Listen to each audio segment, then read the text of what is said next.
Kita sering banget mikir kalau serangan mendadak yang dahsyat itu ya kayak petir di siang bolong. Tiba-tiba nggak ada yang nyangka. Tapi kalau kita telusuri lebih dalam, ceritanya ternyata jauh berbeda. Nah, kutipan ini benar-benar jadi kunci dari semua pembahasan kita. Masalahnya tuh ternyata bukan karena nggak ada peringatan. Peringatan itu seringkali ada. Masalahnya adalah peringatan itu nggak sampai atau nggak dipahami oleh orang-orang yang bisa bertindak. Jadi pertanyaannya kan, kalau tanda-tandanya hampir selalu ada, kenapa sih bencana besar kayak gini terus aja keulang? Hari ini kita bakal kupas jawaban yang cukup bikin nggak nyaman. Tragedi-tragedi ini jarang banget disebabkan karena kurangnya informasi intelijen, tapi lebih karena pola kegagalan manusia dan sistem yang itu-itu lagi. Oke, mari kita masuk ke kegagalan yang pertama. Inersia institusional. Gampangnya, ini tuh kayak birokrasi yang super lamban. Organisasi yang terlalu besar dan kaku itu punya kecenderungan alami buat menolak perubahan. Jadi, sekalipun ada ancaman baru yang jelas-jelas di depan mata, mereka susah banget buat beradaptasi. Contoh klasiknya ada di sini. Sebelum Pearl Harbor, militer Amerika punya teknologi radar di dua tempat, Hawaii dan terusan Panama. Tapi cara pandangnya beda banget. Di Panama, ancaman dianggap nyata, jadi radar dinyalain 24 jam. Nah, di Hawaii, radar itu cuma dianggap alat latihan, jadi cuma dioperasikan dari jam 4 sampai jam 7 pagi. Dan yang paling bikin gegetan tuh ini, operator radar di Hawaii sebetulnya melihat pesawat-pesawat Jepang itu datang di layar mereka. Peringatan teknisnya ada, tapi karena pola pikir di sana itu, ini cuma latihan, laporan itu diabaikan. Teknologinya siap, tapi sistem manusianya gagal total. Sekarang kita loncat 60 tahun kemudian. Pada 11 September 2001, setelah bertahun-tahun ada peringatan soal pembajakan, tahu nggak ada berapa nama di daftar larangan terbang federal? Cuma 20. Ya, 20. Angka ini nunjukin betapa lambatnya sistem beradaptasi sama ancaman yang jelas-jelas sudah berevolusi. Inersia institusional lagi-lagi terjadi. Oke, anggaplah sebuah peringatan berhasil nembus kebekuan birokrasi tadi.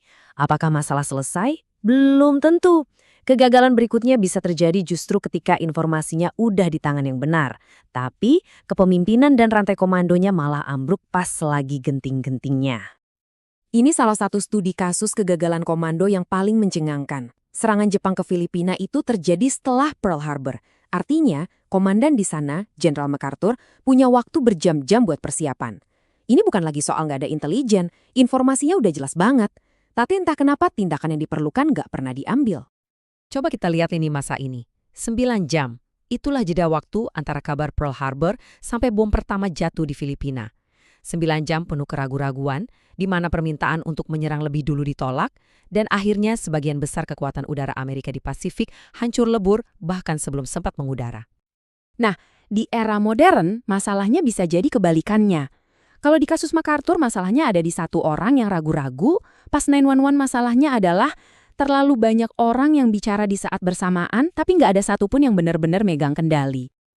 Jadi, bukannya ada satu pusat komando yang terpadu, yang terjadi malah ada beberapa panggilan konferensi yang berjalan sendiri-sendiri. Gedung Putih, militer, otoritas penerbangan, semuanya punya jalur komunikasi masing-masing. Hasilnya? Kekacauan. Nggak ada satu orang atau satu badan pun yang punya gambaran utuh tentang apa yang sedang terjadi. Oke, kita udah bahas sistem yang lamban dan komando yang kacau. Tapi pola kegagalan terakhir ini mungkin yang paling fundamental dan paling sulit diatasi.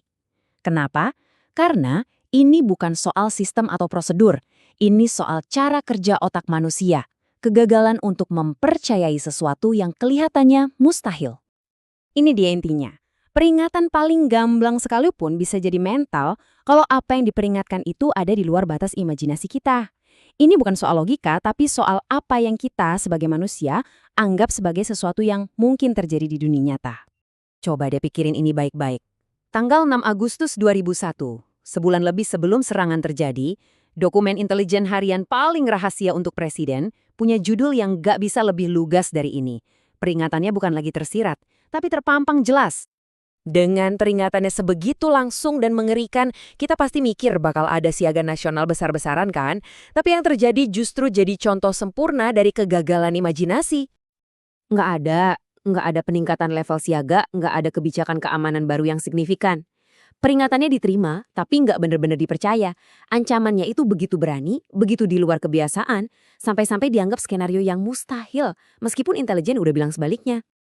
Jadi, dari Pearl Harbor sampai 911, kita lihat pola yang sama berulang. Inersia, komando yang runtuh, dan kegagalan imajinasi. Ini membawa kita ke pertanyaan paling penting. Apa kita emang ditakdirkan buat ngulangin kesalahan yang sama terus-menerus? Atau adakah cara buat memutus pola ini? Jadi, kalau kita rangkum, inilah 3 biang keladinya. Masalahnya itu bukan di teknologinya, bukan di radarnya, bukan di sistem komunikasinya.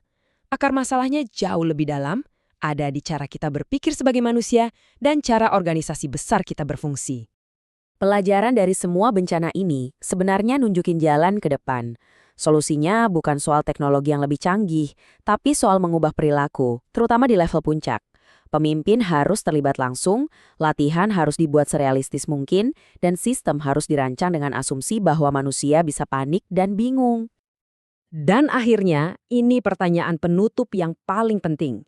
Dengan munculnya ancaman-ancaman baru yang mungkin lebih sulit dibayangkan, serangan siber, senjata biologis, apakah kita sudah benar-benar menerapkan pelajaran pahit ini untuk melindungi diri kita dari kejutan-kejutan di masa depan? Atau jangan-jangan kita masih terjebak dalam pola yang sama?